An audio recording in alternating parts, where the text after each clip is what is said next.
And some of the bad endings, I was like, what am I reading? I feel dirty after reading that. Like...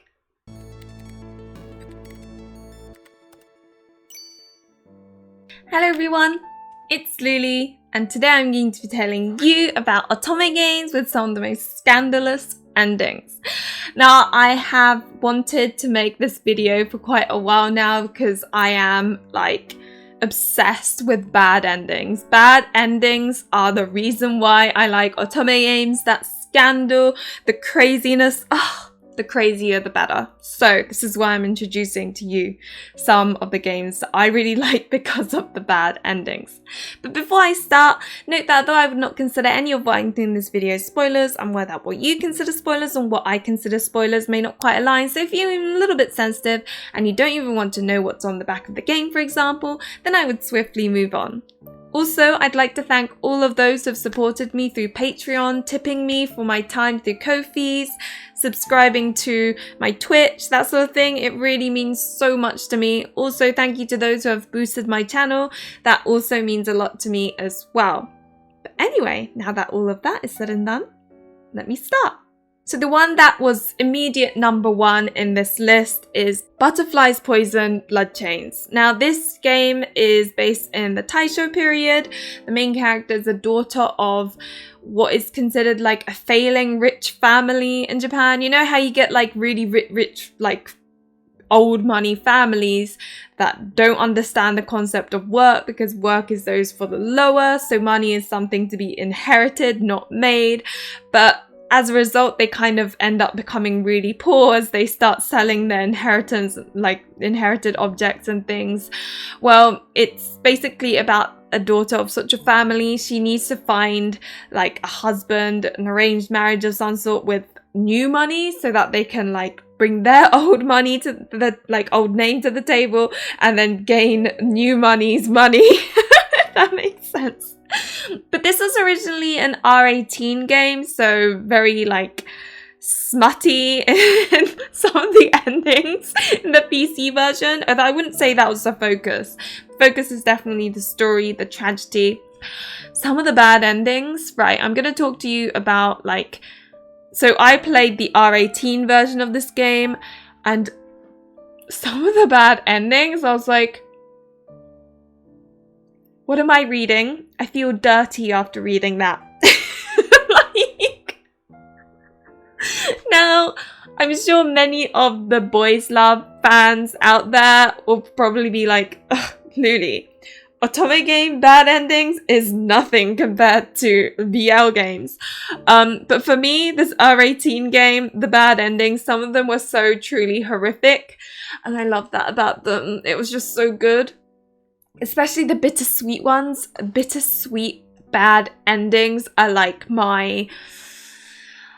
I just devour it. It's like my favorite thing in Otome games. Like bittersweet where like the characters are hurting. It's not really truly bad, but it also is like that feeling. I thrive on it. And this Otome game, it had so much of that. There were so many bittersweet endings that I absolutely adored. I wish I could go into detail, but this is a spoiler-free video, so I'm going to stop myself before I get a bit too excited.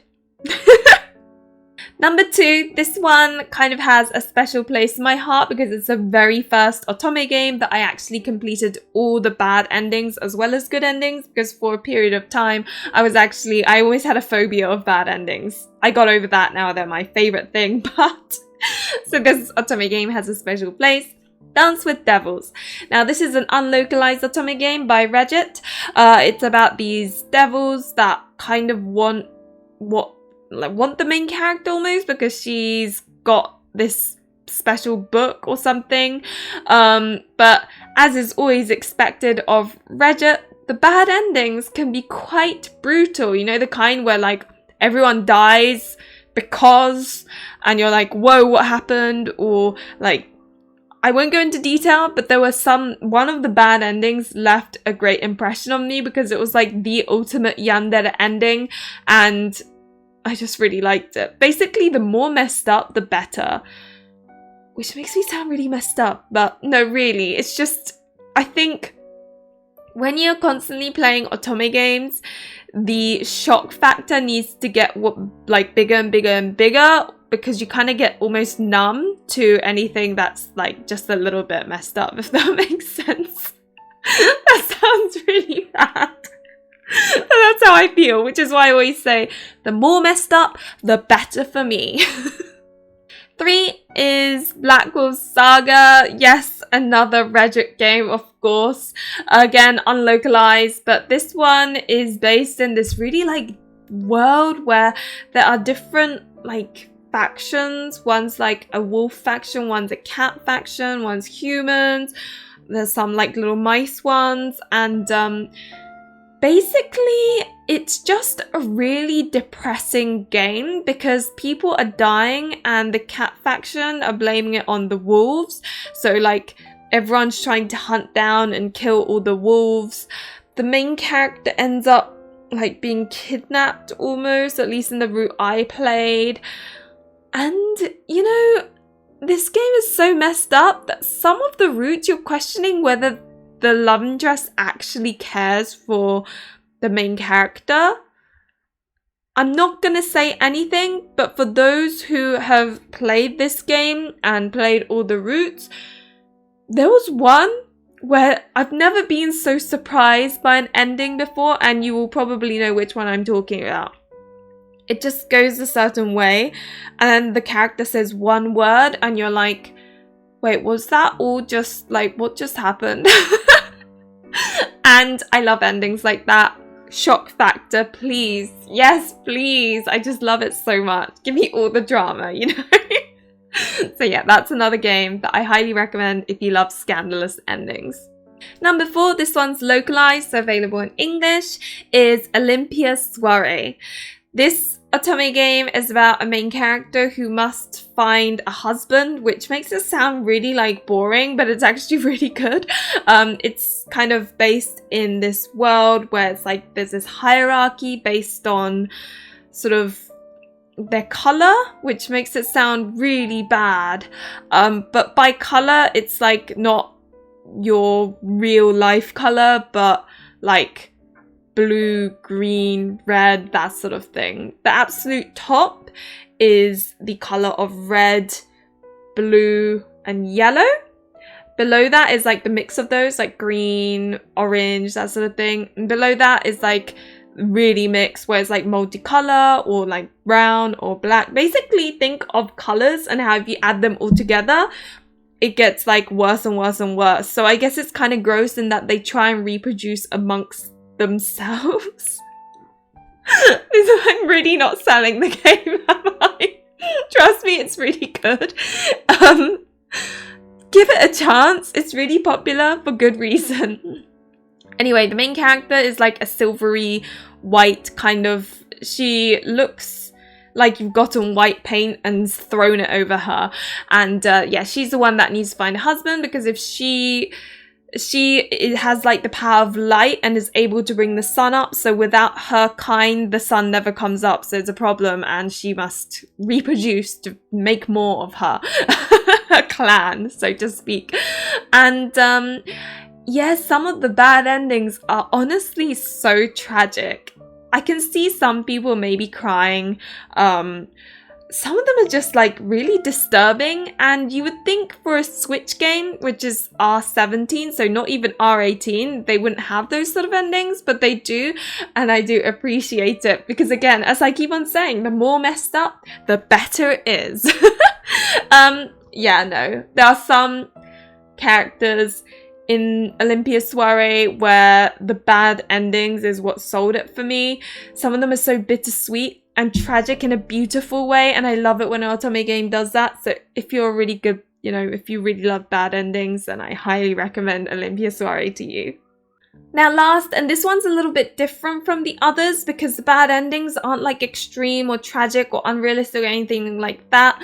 They are just extremely uncomfortable in a realistic way. And this game is unlocalized. It's called Fortissimo. I don't think many people know about it, to be honest. It's the same artist that did Brothers Conflict, but it's an idle game, so you think it'll be all like sparkly and happy and stuff, but every idol character has some problem or another that's really realistic. And I'm not gonna lie to you, I'm not affected by Otome games that much, but this one I had to take a break between each of the characters because it was just so angsty and like uncomfortable. Like, it's the kind of bad endings that involve things like infidelity, so it feels very realistic. Some of the endings you can probably relate to and it will make you feel really uncomfortable, so in that sort of way it's scandalous. And to be honest, you'll be surprised to say that I did not like these bad endings because they were too realistic. I like messed up and can enjoy them because they are so far from reality, but if we're talking tragedy that's realistic, then I am not like a huge fan of it. And some of these bad endings, honestly, they were so uncomfortable because you could see it happening in anyone's life. And it was uncomfortable. I did them all because now I'm the type that needs to get all the endings, but like, oh yeah, I wouldn't recommend it unless you're like into the whole mature, realistic angst. If you are, this is the perfect game for you. But if you're like me, where the more realistic the angst is, the more uncomfortable you feel, it may not be the best. But it is unique in that sense. It, you know, the realness, the discomfort, it's real. And, you know, I think it was done quite well, to be honest. But anyway, that kind of ends this video on the Otome games with scandalous, dramatic, tragic, or messed up endings. Hopefully it helped you find an Otome game that you would enjoy. Yeah, and that's it. As always, guys, thank you very much for watching. Remember to like and subscribe if you enjoyed the content, and hopefully I will see you in another one of my videos or streams.